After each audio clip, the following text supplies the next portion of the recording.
नमस्कार दोस्तों, विकास एनालिसिस में आप सभी का स्वागत है। और दोस्तों, आज हम यूपी टेट में पूछे गए हिंदी के प्रीवियस ईयर प्रश्न को देखेंगे, जो कि आपके आने वाले यूपी टेट, सुपर टेट और जितने भी टीचर भर्ती एग्जाम हैं उनके लिए बहुत ही महत्वपूर्ण होंगे।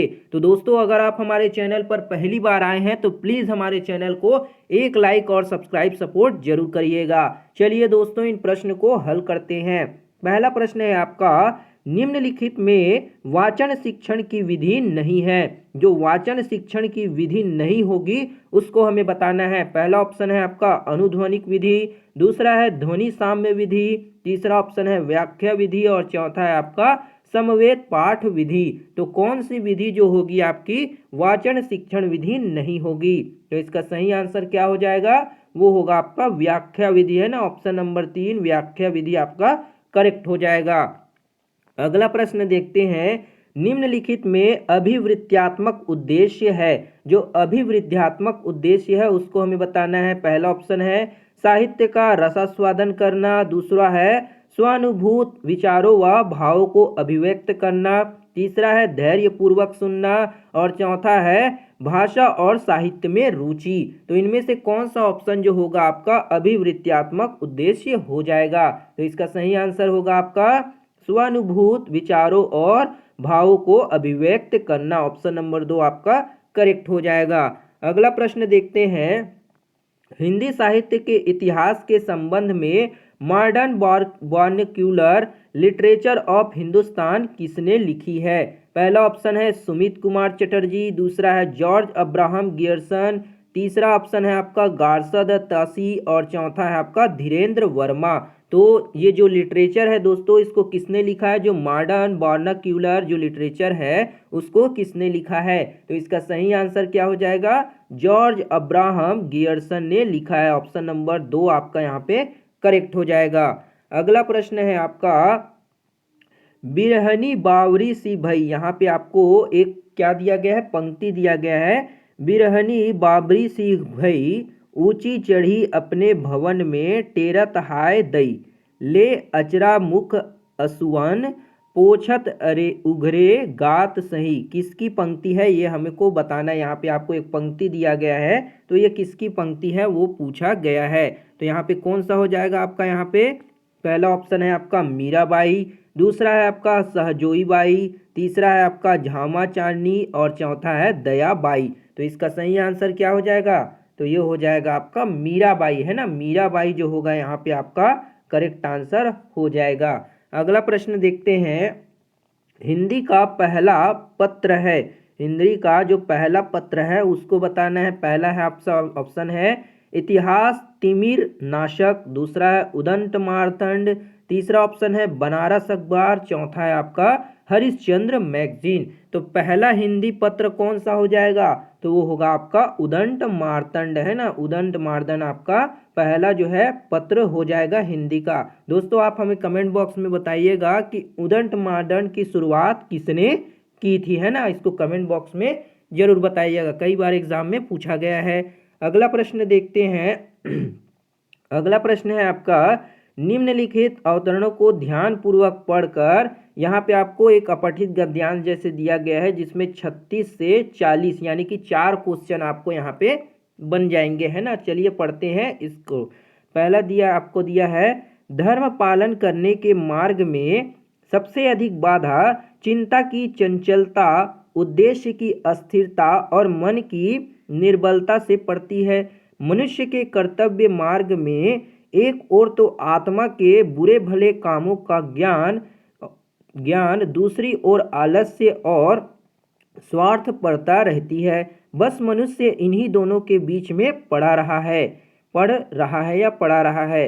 अंत में यदि उसका मन पक्का हुआ तो वह आत्मा की आज्ञा मानकर अपना धर्म पालन करता है, पर उसका मन दुविधा में पड़ा रहा है, यानी कि पड़ रहा है, यहाँ पे पड़ा रहा है टाइप हो गया होगा, तो स्वार्थपरता उसे निश्चित ही घेरेगी और उसका चरित्र घृणा के योग्य हो जाएगा। इसलिए यह बहुत आवश्यक है कि आत्मा जिस बात को करने की प्रवृत्ति दे रही है उसे बिना स्वार्थ सोचे झट पर कर डालना चाहिए। इस संसार में क्या दिया है आपका, जितने जितने बड़े बड़े लोग हुए हैं ना, इस संसार में जितने बड़े बड़े लोग हुए हैं सभी ने अपने कर्तव्य को सबसे श्रेष्ठ माना है, क्योंकि जितने कर्म उन्होंने किए हैं उन सब ने अपने कर्तव्य पर ध्यान देकर न्याय का बर्ताव किया है। जिन जातियों में यह गुण पाया जाता है वे ही संसार में उन्नति करती है और संसार में उनका नाम आदर से लिया जाता है। जो लोग स्थायी होकर अपने कर्तव्य पर ध्यान नहीं देते वे संसार में लज्जित होते हैं और सब लोग उनसे घृणा करते हैं। यहाँ पे दोस्तों इस अपठित गद्यांश को पढ़ने के बाद अब आपको आंसर जो है देना होगा। पहला प्रश्न है आपका, धर्म पालन करने में बाधा डालने वाली प्रवृत्तियां कौन सी है। दोस्तों आपको अगर अभी समझ नहीं आया होगा तो आप जो है वीडियो को पॉज करके एक बार फिर से पढ़ करके इसके आंसर दे सकते हैं, है ना। पहला ऑप्शन है आपका धर्म का ज्ञान न होना, दूसरा है कमजोर मन, उद्देश्य का निश्चित न होना तथा चंचल मनोवृत्ति का होना, तीसरा है आपका आलस्य की अधिकता और चौथा है जानकारी की कमी। तो धर्म पालन करने में बाधा डालने वाली प्रवृत्ति कौन सी हो जाएगी, इसका सही आंसर हो जाएगा कमजोर मन, उद्देश्य की निश्चित ना होना और चंचल मनोवृत्ति के होने के कारण जो है धर्म पालन में बाधा पड़ सकती है। तो ऑप्शन 2 आपका यहाँ पे सही हो जाएगा। अगला प्रश्न है, संसार के बड़े बड़े लोगों ने सबसे श्रेष्ठ माना है, जो संसार के बड़े बड़े लोग हैं उसने किस चीज को सबसे श्रेष्ठ माना है। पहला ऑप्शन है सदाचार को, दूसरा है उत्तम चरित्र को, तीसरा है परोपकार को और चौथा है अपने कर्तव्य को। बहुत ही इजी है, अगर आपने गद्यांश को ध्यान से सुना होगा तो आपको इसके आंसर पता हो गए होंगे। तो इसका आंसर क्या हो जाएगा, अपने कर्तव्य को, है ना। जो संसार के बड़े बड़े लोग हैं वो अपने कर्तव्य को श्रेष्ठ मानते हैं। तो ऑप्शन 4 आपका यहाँ पे सही हो जाएगा। अगला प्रश्न है आपका, निर्बलता शब्द में उपसर्ग और प्रत्यय का सही विकल्प बताना है। निर्बलता में आपको उपसर्ग और प्रत्यय बताना है कि कौन सा सही होगा। पहला ऑप्शन है निर्धन बल धन ता दिया है, दूसरा दिया है आपका निर और नीचे में र दिया है, फिर धन बल धन ता। तो ऑप्शन नंबर 2 ही जो होगा यहाँ पे आपका करेक्ट हो जाएगा। अगला प्रश्न है आपका, कायर की भाववाचक संज्ञा है ना। जो कायर है उसकी भाववाचक संज्ञा आपको बनाना है कि कौन सा होगा। पहला ऑप्शन है कायरत्व, दूसरा है अकायरता, तीसरा ऑप्शन है कायरपन और चौथा है आपका कायरता। तो कायर का भाववाचक संज्ञा क्या हो जाएगा, तो वो होगा आपका यहाँ पे कायरता, है ना। कायरता जो है भाववाचक संज्ञा हो जाएगा।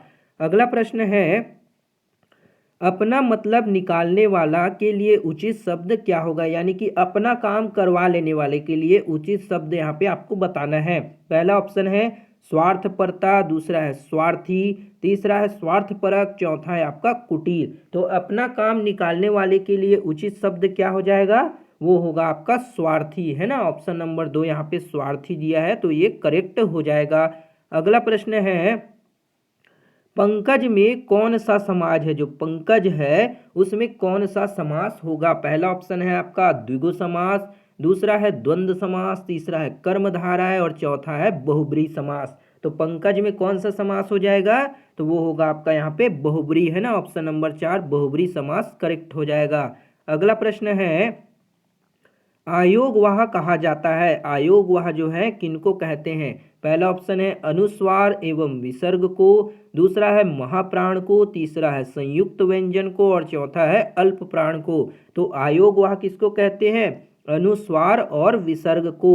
अनुस्वार और विसर्ग में कौन कौन से अक्षर आते हैं, कौन कौन से आते हैं उसको आप हमें कमेंट बॉक्स में बताइएगा, है ना। बहुत ईजी प्रश्न है, 2 ठो है, वो कौन कौन से आते हैं आप हमें बताइएगा। अगला प्रश्न देखते हैं। अगला प्रश्न है आपका, एक ओर अजगर ही लखी एक ओर मृगराय, विकल विकल बटोरी बीच ही परायो मूर्छा खाए। इस पंक्ति में प्रयुक्त रस क्या होगा। पहला ऑप्शन है आपका वीर रस, दूसरा है रौद्र रस, तीसरा है आपका भयानक रस और चौथा है आपका करुण रस। तो इसका सही आंसर क्या हो जाएगा, वो हो जाएगा आपका यहाँ पे भयानक रस, है ना, भयानक रस जो होगा आपका यहाँ पे करेक्ट हो जाएगा। अगला प्रश्न है, से विभक्ति निम्न में से किस कारक के लिए प्रयुक्त होता है? जो से जो विभक्ति होती है वो किस कारक के लिए प्रयुक्त होता है? पहला ऑप्शन दिया है आपका यहाँ पे कर्म, दूसरा ऑप्शन है कर्ता, तीसरा ऑप्शन है आपका संप्रदान, चौथा है आपका करण। तो से विभक्ति किस कारक के लिए प्रयुक्त होगी? इसका सही आंसर हो जाएगा आपका करण कारक के लिए, है ना, ऑप्शन नंबर 4 करण कारक करेक्ट हो जाएगा। अगला प्रश्न देखते हैं, उसने नहाकर भोजन किया, उसने नहाकर जो है भोजन किया। इस वाक्य में नहाकर निम्नलिखित में से किस क्रिया का उदाहरण है? पहला ऑप्शन है प्रेरणार्थक क्रिया, दूसरा है संयुक्त क्रिया, तीसरा है द्विकर्मक और चौथा है आपका पूर्वकालिक क्रिया। तो इसका सही आंसर क्या हो जाएगा? वो हो जाएगा यहाँ पे आपका पूर्वकालिक क्रिया, है ना, ऑप्शन नंबर 4 पूर्वकालिक क्रिया आपका करेक्ट हो जाएगा। अगला प्रश्न है, कौन सा वाक्य शुद्ध है? जो वाक्य शुद्ध होंगे वो बताना है आपको। पहला ऑप्शन है परशुराम के क्रोधाग्नि ने क्षत्रियों को जला दिया, दूसरा ऑप्शन है खेतों में लंबे लंबे घास उग आए, तीसरा है गलियों को चौड़ा करना आवश्यक है और चौथा है वृक्षों पर कोयल कूक रही है। तो इनमें से कौन सा वाक्य आपका शुद्ध हो जाएगा? तो वो होगा यहाँ पे आपका गलियों को चौड़ा करना आवश्यक है ना, ऑप्शन नंबर 3 जो होगा यहाँ पे आपका गलियों को चौड़ा करना आवश्यक है, ये आपका करेक्ट हो जाएगा। अगला प्रश्न देखते हैं, विद्यार्थी में कौन सी संधि है? विद्यार्थी है उसमें कौन सी संधि है ये आपको बताना है। पहला ऑप्शन है वृद्धि संधि, दूसरा है दीर्घ संधि, तीसरा है गुण संधि और चौथा है आपका यण संधि। तो विद्यार्थी में कौन सी संधि हो जाएगी? वो होगा यहाँ पे आपका दीर्घ संधि, ऑप्शन नंबर 2 आपका दीर्घ संधि करेक्ट हो जाएगा। अगला प्रश्न देखते हैं, कानन का पर्यायवाची शब्द क्या होगा? जो कानन है इसका पर्यायवाची शब्द आपको बताना है। पहला ऑप्शन है विहिप, दूसरा है पुष्प, तीसरा है वन और चौथा है आपका इनमें से कोई भी नहीं। तो कानन के लिए पर्यायवाची शब्द आपका क्या हो जाएगा? तो वो होगा यहाँ पे आपका वन, है ना, वन जो होता है कानन के लिए पर्यायवाची, ऑप्शन 3 करेक्ट हो जाएगा। अगला प्रश्न है, वाक्य विग्रह का अर्थ बताना है ना, वाक्य विग्रह का क्या मतलब होता है? जो वाक्य को आप विग्रह करते हैं उसका क्या मतलब है? पहला ऑप्शन है वाक्य रचना करना, दूसरा ऑप्शन है आपका शब्दों को जोड़ना, तीसरा ऑप्शन है वाक्य खंडों को अलग अलग करके उनका संबंध बताना और चौथा है संधि और समास बताना। तो वाक्य विग्रह का क्या मतलब होता है? वाक्य के खंडों को अलग अलग करके उनका संबंध बताया जाता है, उसको कहते हैं वाक्य विग्रह। तो ऑप्शन 3 करेक्ट हो जाएगा। अगला प्रश्न है आपका, बिनु पग चले सुनय बिनु काना, कर बिनु कर्म करय विधु नाना। इस पंक्ति में कौन सा अलंकार जो है प्रयुक्त किया गया है? पहला ऑप्शन है विशेषोक्ति अलंकार, दूसरा है विभावना अलंकार, तीसरा है असंगति अलंकार और चौथा है आपका दृष्टांत अलंकार। तो इसका सही आंसर क्या हो जाएगा? वो होगा आपका यहाँ पे विशेषोक्ति अलंकार, है ना, ऑप्शन नंबर 1 जो होगा विशेषोक्ति अलंकार यहाँ पे आपका करेक्ट हो जाएगा। अगला प्रश्न देखते हैं, अगला प्रश्न है आपका, सूफी संतों की शैली है, जो सूफी संत है उनकी कौन सी शैली है? पहला ऑप्शन है आपका मसनवी, दूसरा है मरसिया, तीसरा है आपका गजल, चौथा है आपका तर्जुमा। तो इनमें से कौन सा जो है वो सूफी संतों की शैली होगी? तो इसका सही आंसर क्या होगा? मसनवी, है ना, ऑप्शन नंबर 1 मसनवी जो होगा यहाँ पे आपका करेक्ट हो जाएगा। अगला प्रश्न देखते हैं, गुड़िया गुड़िया भीतर गुड़िया, गुड़िया भीतर गुड़िया के रचनाकार कौन है? पहला ऑप्शन है मैत्रेय पुष्ण, दूसरा है कृष्ण सोबती, तीसरा ऑप्शन है प्रभा खेतान और चौथा है आपका उषा प्रियबंदा। तो इसमें से कौन सा जो होगा गुड़िया के भीतर गुड़िया के रचनाकार हो जाएंगे? तो इसका सही आंसर क्या हो जाएगा? वो होगा आपका मैत्रेय पुष्य, है ना, ऑप्शन नंबर 1 जो होगा यहाँ पे आपका करेक्ट हो जाएगा। अगला प्रश्न देखते हैं, 100 अजान एक सुजान, है ना, 100 उजान एक सुजान के रचनाकार का नाम क्या है? पहला ऑप्शन है बाल कृष्ण भट्ट, दूसरा है आपका बद्री नारायण चौधरी, तीसरा ऑप्शन है बाल मुकुंद गुप्त और चौथा है सरदार पूर्ण सिंह। तो इसका सही आंसर क्या हो जाएगा, वो हो जाएगा यहाँ पे आपका बाल कृष्ण भट्ट है ना। ऑप्शन नंबर 1 जो होगा आपका सही हो जाएगा। अगला प्रश्न देखते हैं, गोस्वामी तुलसीदास का निधन वाराणसी के निकट किस घाट पर हुआ है ना, किस घाट पर जो है गोस्वामी तुलसीदास जी का निधन हुआ। पहला ऑप्शन है 80 घाट, दूसरा है आपका दाशेनेवर घाट, यहाँ पे दोस्तों ये थोड़ा दिखाई नहीं दे रहा है तो आप देख लीजिएगा इसको ध्यान से, और तीसरा है आपका राम घाट और चौथा है आपका मणिकर्णिका घाट है ना। तो इनमें से कौन सा ऑप्शन जो होगा गोस्वामी तुलसी का निधन के लिए, जो वाराणसी में निधन हुए तो कौन से घाट पर हुआ वो पूछा गया है। तो इसका सही आंसर क्या होगा, 80 घाट है ना। ऑप्शन नंबर 1 80 घाट आपका करेक्ट हो जाएगा। अगला प्रश्न देखते हैं, भक्तमाल के रचनाकार है, भक्तमाल जो है उसके रचनाकार कौन है यहाँ पे पूछा गया है। पहला ऑप्शन है आपका केशवदास, दूसरा है नाभादास, तीसरा है विष्णुदास, चौथा है सुंदरदास। तो भक्तमाल के रचनाकार कौन हो जाएंगे, इसका सही आंसर हो जाएगा आपका नाभादास है ना। ऑप्शन नंबर 2 यहाँ पे आपका करेक्ट हो जाएगा। अगला प्रश्न है, सुई का तत्सम रूप क्या है, जो सुई है उसका तत्सम रूप आपको यहाँ पे बताना है। पहला ऑप्शन है आपका सूची, दूसरा ऑप्शन है सुज्जा, तीसरा ऑप्शन है सलाई और चौथा है आपका सूची। तो इनमें से कौन सा ऑप्शन सुई का तत्सम रूप हो जाएगा, तो कौन सा सही होगा, तो वो हो जाएगा आपका ये वाला सूची है ना। तो ऑप्शन नंबर 4 आपका यहाँ पे करेक्ट हो जाएगा। मात्राओं को भी ध्यान दीजिएगा क्योंकि जो प्रोनाउंसिएशन है सेम निकलते हैं लेकिन मात्रा जो होते हैं अलग होते हैं। तो ये वाला सूची जो होगा आपका सही होगा। अगला प्रश्न है आपका, परिसीमन का विलोम होगा, जो परिसीमन है उसका हमें यहाँ पे विलोम बताना है। पहला ऑप्शन है निर्सीमन, दूसरा है आपका समीन, तीसरा ऑप्शन है असीमन और चौथा है आपका असीमन ही है शायद ये है ना। तो इनमें से कौन सा जो होगा परिसीमन का विलोम हो जाएगा, तो निर्सीमन है ना, निर्सीमन ऑप्शन नंबर 1 यहाँ पे आपका करेक्ट हो जाएगा। अगला प्रश्न देखते हैं, घूसर शब्द का पर्याय है, तो घूसर शब्द का यहाँ पे आपको पर्यायवाची बताना है। पहला ऑप्शन है आपका मेघ, दूसरा है अश्व, तीसरा है गर्दभ, तीसरा और चौथा है आपका अब है ना अबा। तो इनमें से कौन सा घुसर के लिए हो जाएगा, तो वो हो जाएगा आपका क्या होगा, तो होगा गर्दभ है ना। ऑप्शन नंबर 3 यहाँ पे आपका करेक्ट हो जाएगा। अगला प्रश्न देखते हैं, भूतों अर्थात जीवों द्वारा होने वाला दुख वाक्य के लिए प्रयुक्त वाक्य के लिए एक शब्द बताइए है ना। भूतों अर्थात जीवों द्वारा होने वाला दुख के लिए हमें एक शब्द बताना है। पहला ऑप्शन है आधि भौतिक, दूसरा है आधि दैविक, तीसरा ऑप्शन है आधि दैहिक और चौथा है आत्मघाती।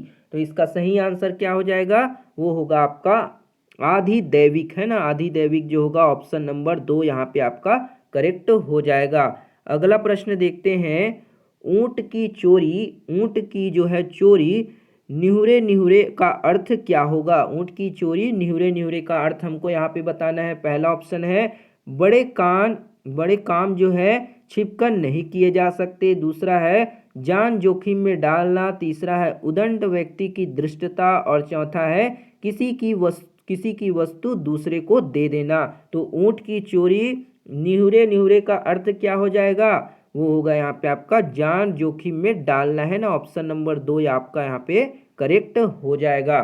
तो ये थी दोस्तों आपके यूपी टेट में पूछे गए हिंदी के महत्वपूर्ण प्रीवियस ईयर प्रश्न, जो कि आपके आने वाले एग्जाम के लिए बहुत ही महत्वपूर्ण है। तो दोस्तों हमारे चैनल को एक लाइक और सब्सक्राइब सपोर्ट जरूर करिएगा। मिलते हैं दोस्तों अगली वीडियो में, तब तक के लिए जय हिंद, वंदे मातरम।